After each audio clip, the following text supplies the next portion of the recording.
दोस्तों, क़यामत दुनिया में एक ऐसा मंजर होगा जिससे लोगों के दिल फट जाएंगे और आंखें खुली के खुली रह जाएंगी।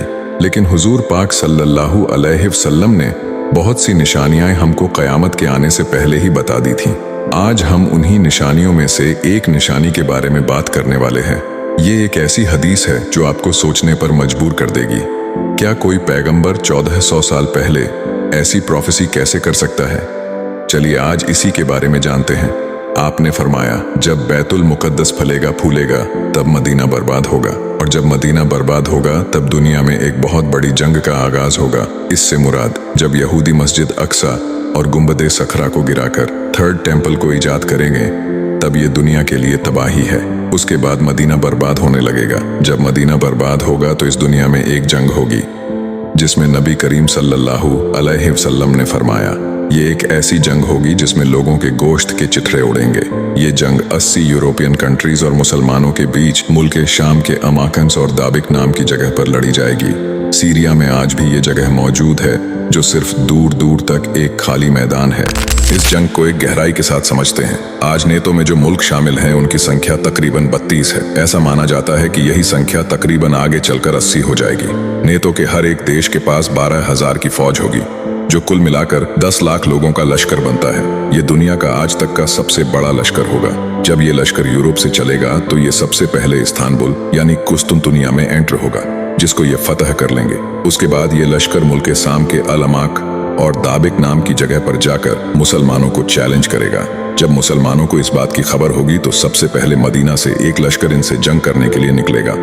हुजूर पाक सल्लल्लाहु अलैहि वसल्लम ने फरमाया, उस वक्त ये लोग दुनिया के सबसे आला और बेहतरीन लोग होंगे। अब यहाँ पर सवाल ये बनता है कि नबी पाक सल्लल्लाहु अलैहि वसल्लम ने इनको दुनिया का सबसे आला और बेहतरीन लश्कर क्यों कहा है? चलिए इसको जानते हैं। सऊदी अरब में उस वक्त कोई बादशाह ना होगा। लोग बादशाह के लिए इख्तिलाफ करेंगे। तब एक शख्स मदीना से निकलकर मक्का जाएगा। इस शख्स के आने से पहले मक्का के मीना में एक खूनरेजी जंग हो चुकी होगी।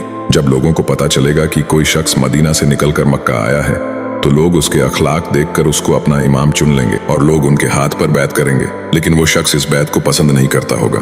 उसके बाद अरब की सारी हुकूमत हजरत इमाम महदी के हाथों में होगी।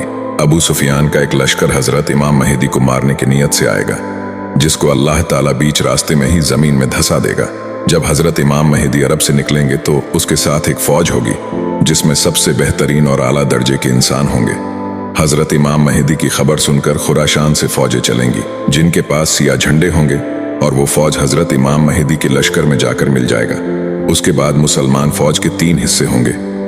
एक हिस्सा वो होगा जो सामने वाले लश्कर को देखकर अपने सारे हथियार सामने वाले लश्कर के आगे डाल देगा और उन्हीं में जाकर मिल जाएगा।